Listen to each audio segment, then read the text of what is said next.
Assalamualaikum dear student. I am Shahid Zareen, आपका physics teacher. Welcome to my YouTube channel physics platform. आज हम second year physics start करने जा रहे हैं जिसका पहला चैप्टर है चैप्टर 12 इलेक्ट्रोस्टैटिक. क्योंकि इस कोर्स के हम पहले 11 चैप्टर्स क्लास फर्स्ट ईयर में पढ़ते हैं, तो इसी वजह से इस कोर्स का पहला चैप्टर है चैप्टर 12. और आज हम बात करेंगे introduction to electrostatic, what is charge, types of charges, properties of charges and history of electrostatics पर. तो चलिए शुरू करते हैं. Introduction to electrostatic. इलेक्ट्रोस्टैटिक जो है ना, दो वर्ड से मिलकर बना है, जिसमें इलेक्ट्रो का मतलब है चार्ज एंड स्टैटिक्स का मतलब है स्टेशनरी. तो फिजिक्स की इस ब्रांच में हम ऐसे चार्जेस के बारे में पढ़ेंगे जो रेस्ट में होंगे.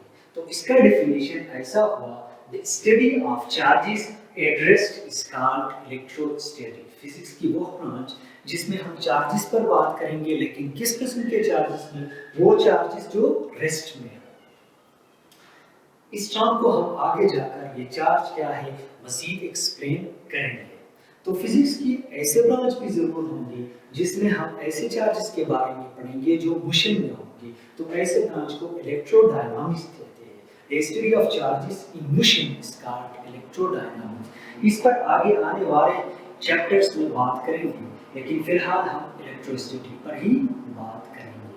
तो इलेक्ट्रोस्टैटिक की डेफिनेशन समझने के बाद हम आगे बढ़ते हैं और चार्ज को डिफाइन करते हैं. Now what is charge. Charge को समझने के लिए सबसे पहले हमें एटम की जो जनरल स्ट्रक्चर है इसको समझना जरूरी है. नॉर्मली एटम हमारे पास कैसे होता है, ये एटम का एक नॉर्मल शेप होता है जिसके सेंटर में न्यूक्लियस होता है, और न्यूक्लियस में दो किस्म के पार्टिकल होते हैं, प्रोटॉन और न्यूट्रॉन. इलेक्ट्रॉन जो होते हैं वो फ्री पार्टिकल होते हैं और न्यूक्लियस के अराउंड इन शेल में रिवॉल्व करते हैं, जिन्हें इलेक्ट्रॉन कहते हैं. ये एटम का हमारे पास जनरल शेप होता है. ये प्रोटॉन्स जो है ये न्यूक्लियस में बाउंड होते हैं, इलेक्ट्रॉन फ्रीली मूवमेंट करते हैं. एक इलेक्ट्रॉन पर नेगेटिव चार्ज होता है, एक प्रोटॉन पर पॉजिटिव चार्ज होता है. नॉर्मली एक एटम जो है हमारे पास हमेशा न्यूट्रल होता है. इसका क्या मतलब है, एक एटम के पास जितना इलेक्ट्रॉन होते हैं इतना ही प्रोटॉन होते हैं. मसलन एक एटम के पास अगर 11 इलेक्ट्रॉन है तो 11 प्रोटॉन होते हैं. तो एटम ओवरऑल न्यूट्रल होता है. नेट चार्ज इस पर 0 होता है क्योंकि न्यूट्रॉन हमारे पास न्यूट्रल होते हैं. ठीक हो गया. इसको समझने के बाद फिर हम चार्ज की तरफ आते हैं. अब चार्ज क्या है? The excess or deficiency of an electron in an atom is called charge. तो इसका मतलब क्या होगा? इसका मतलब ये है कि हमने देखा कि नॉर्मली एटम न्यूट्रल होता है, जितने इलेक्ट्रॉन इसके पास होते हैं इतना ही प्रोटॉन होते हैं. अब बॉडी को हम उस वक्त चार्ज कहेंगे अगर उसके पास इलेक्ट्रॉन की तादाद प्रोटॉन के मुकाबले में ज्यादा हो या कम हो जाए, तब उस एटम पर चार्ज होता है. हमने कहा था कि नॉर्मली अगर इसके पास 11 इलेक्ट्रॉन हो, फॉर एग्जांपल प्रोटॉन भी 11 ही होते हैं, लेकिन एक चार्ज बॉडी ऐसा होता है जिसके पास अगर 11 इलेक्ट्रॉन हो तो 10 प्रोटॉन होना चाहिए, अगर 10 प्रोटॉन है तो 11 इलेक्ट्रॉन होना चाहिए या 9 इलेक्ट्रॉन होना चाहिए. उन्हें आपस में बराबर नहीं होना चाहिए इलेक्ट्रॉन और प्रोटॉन की. तो हम कहेंगे इस एटम पर क्या है, चार्ज है. अब ये चार्ज जो है ना एक बॉडी की इंट्रिंसिक प्रॉपर्टी होती है. आप ये नहीं कह सकते कि एक बॉडी पर चार्ज है क्यों है. तो इस क्यों का जवाब नहीं होता है. ये इस बॉडी की इंट्रिंसिक प्रॉपर्टी है, जिस तरफ मास जो है एक बॉडी की इंट्रिंसिक प्रॉपर्टी है. इंट्रिंसिक प्रॉपर्टी का मतलब ये है कि आप इस प्रॉपर्टी को इस बॉडी से जुदा नहीं कर सकते. जब भी आप इसके पास एक्सेस ऑफ इलेक्ट्रॉन होंगे या डिफिशिएंसी ऑफ इलेक्ट्रॉन होंगे, इस बॉडी पर चार्ज जरूर होगा. तो अब बात करते हैं टाइप्स ऑफ चार्जेस पर. इसके मुख्तलिफ टाइप्स होते हैं. हमारे पास है positive charge, negative charge, point charge, test charge. तो सबसे पहले बात करते हैं पॉजिटिव चार्ज पर. What is positive charge? If the number of protons in an atom are greater than number of electrons, then it is called positive charge. हमने क्या कहा? हमने कहा कि अगर एक एटम में number of proton number of electron से ज्यादा हो जाए, ऐसे एटम को क्या, ऐसे एटम पर किस किस्म के चार्ज आते हैं? ऐसे एटम पर पॉजिटिव चार्ज होते हैं। मसलन हमने एग्जांपल ली थी सोडियम की, जिस पर नॉर्मली 11 प्रोटॉन होते हैं, 11 इलेक्ट्रॉन होते हैं। अभी इसको पॉजिटिव होने के लिए, पॉजिटिव आयन बनने के लिए इस पर नंबर ऑफ प्रोटॉन और नंबर ऑफ इलेक्ट्रॉन कितना होना चाहिए? अगर नंबर ऑफ प्रोटॉन 11 है तो इस पर नंबर ऑफ इलेक्ट्रॉन जरूर 10 होना चाहिए। ठीक हो गया, ये हमारे पास पॉजिटिव चार्ज है। What is negative charge? If the number of electrons are greater than number of protons in an atom, then it has negative charge. अगर एक एटम में number of electron number of proton से ज्यादा हो जाए तो ऐसे एटम पर नेगेटिव चार्ज होता है। उसी सोडियम की एग्जांपल ले ले, अगर उसमें प्रोटॉन की तादाद 11 है तो इलेक्ट्रॉन को मस्ट 12 होना चाहिए, सही? तब उस पर नेगेटिव चार्ज आएगा। थर्ड हमारे पास है point charge. What is point charge? Those charges whose dimension are very small as compared to the distance between their center. अगर दो चार्जेस के दरमियान जो फासला है वो उनके अपने साइज से बहुत ज्यादा हो जाए तो ऐसे चार्जेस को क्या कहते हैं? पॉइंट चार्जेस कहते हैं। मिसाल के तौर पर हमारे पास एक स्मॉल पॉजिटिव चार्ज है, ठीक हो गया। यहाँ पर इतने दूर एक और पॉजिटिव चार्ज है, स्मॉल पॉजिटिव चार्ज है। अब देखिए, एक चार्ज इधर है, एक चार्ज उधर है, मतलब बहुत दूर है एक दूसरे से। अगर उनके दरमियान डिस्टेंस उनके साइज के मुकाबले में बहुत ज्यादा हो जाए तो ऐसे चार्जेस को क्या कहते हैं? पॉइंट चार्जेस कहते हैं। और नेक्स्ट हमारे पास थे test charge. What is test charge? For example यहाँ पर हमारे पास एक एटम है, सही है? कोई भी एटम है, कोई भी एटम है। अभी हम फाइंड आउट करना चाहते हैं कि इस पर कौन सा चार्ज है, पॉजिटिव चार्ज है या नेगेटिव चार्ज है।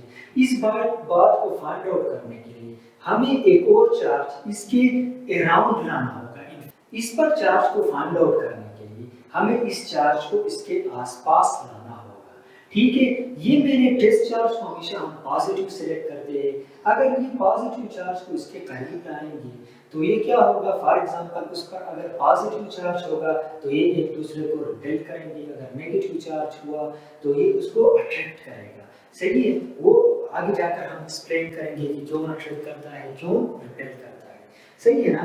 तो ये पॉजिटिव चार्ज, ये टेस्ट चार्ज हम क्यों यूज करते हैं? It is use to find the charge on real charge, on real atom या एनी ऑब्जेक्ट। किसी ऑब्जेक्ट पर कौन सा चार्ज है, उस पर पॉजिटिव चार्ज है या नेगेटिव चार्ज है, इस बात को समझने के लिए हमें टेस्ट चार्ज को यूज करते हैं, जिसकी साइज भी स्मॉल होती है, जो सोर्स चार्ज को मुतासिर नहीं करता है। अब बात करते हैं प्रॉपर्टीज ऑफ चार्जेस पर। तो सबसे पहला प्रॉपर्टी हमारे पास है like charges repel each other. इसका मतलब ये है कि अगर हम ऐसे बॉडीज जिसमें दोनों पर पॉजिटिव चार्ज हो या दोनों पर नेगेटिव चार्ज है, मतलब दोनों पर सेम चार्जेस हो, इनको एक दूसरे के करीब लाएंगे तो ये एक दूसरे को क्या करेंगे? रिपेल करके एक दूसरे से दूर जाने की कोशिश करेंगे। सेकंड प्रॉपर्टी हमारे पास है unlike charges attract each other. दो बॉडीज जिन पर मुख्तलिफ किस्म के चार्जेस हो, अगर हम उनको एक दूसरे के करीब लाएंगे तो वो एक दूसरे को रिपेल करेंगे। फॉर एग्जाम्पल एक बॉडी पर नेगेटिव चार्ज है, दूसरे पर पॉजिटिव चार्ज है।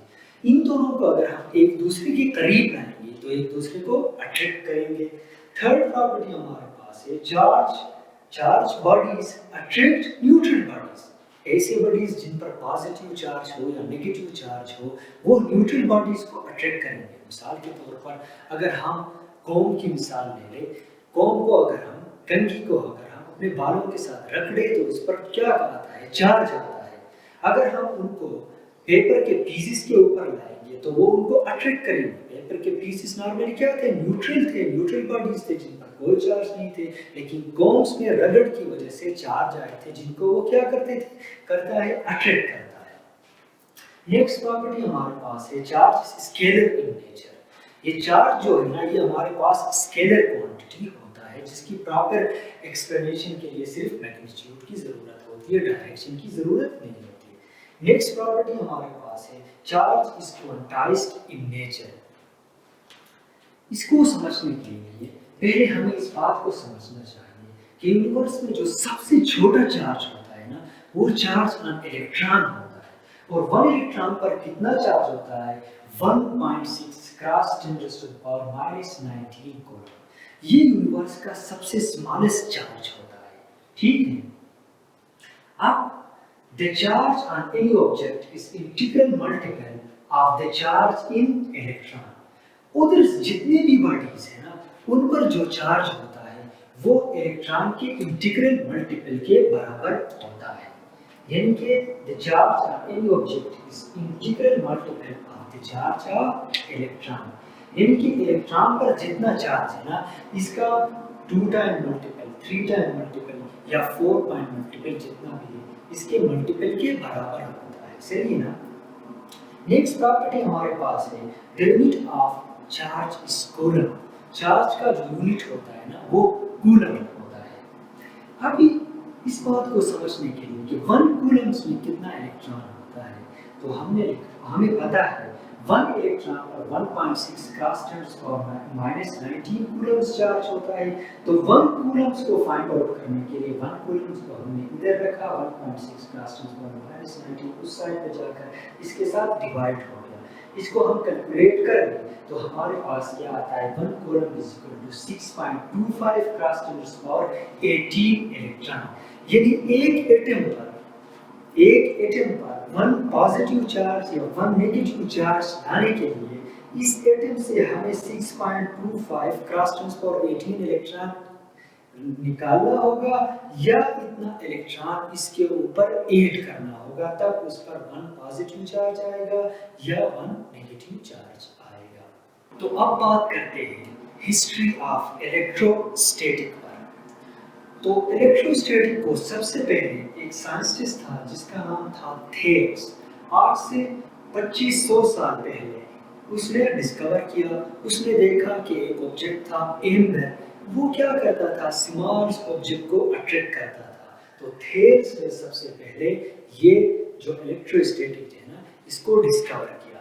लेटर ऑन इन 1600 गिलबर्ट के नाम से एक साइंटिस्ट ने ऑब्जर्व किया कि एम्बर की तरफ उधर बहुत सारे ऑब्जेक्ट्स थे जो क्या करते थे? स्मॉल ऑब्जेक्ट को अट्रैक्ट करते थे। तो इसको इम्प्रूव मजीद किसने किया? गिलबर्ट ने किया।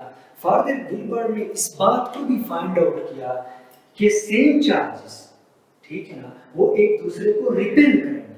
जब आप इनको एक दूसरे के करीब लाएंगे तो एक दूसरे से दूर जाने की कोशिश करेंगे, और अपोजिट चार्जेस एक दूसरे को अट्रैक्ट करेंगे।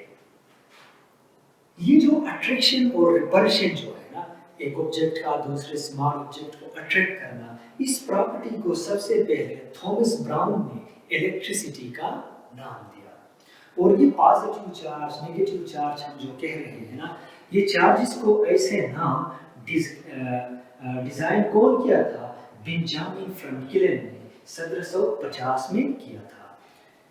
तो यहाँ तक अगर हम सारी बातों को समराइज कर लें, आज हमने इंट्रोडक्शन टू इलेक्ट्रोस्टैटिक के बारे में पढ़ा। इलेक्ट्रोस्टैटिक क्या है? फिजिक्स की वो ब्रांच है जिसमें हम चार्जेस के ड्रेस्ट के बारे में पढ़ते हैं। फिर हमने बता दिया कि व्हाट इज चार्ज। चार्ज क्या है? एक बॉडी की इंट्रिंसिक प्रॉपर्टी है। वो क्या है? द एक्सेस और deficiency of electron in an atom है। फिर हमने टाइप्स ऑफ चार्जेस की बात की, ठीक है ना। इसके बाद हमने प्रॉपर्टीज ऑफ चार्जेस की बात की, और आखिर में हमने हिस्ट्री ऑफ इलेक्ट्रोस्टैटिक की बात की। Thank you so much.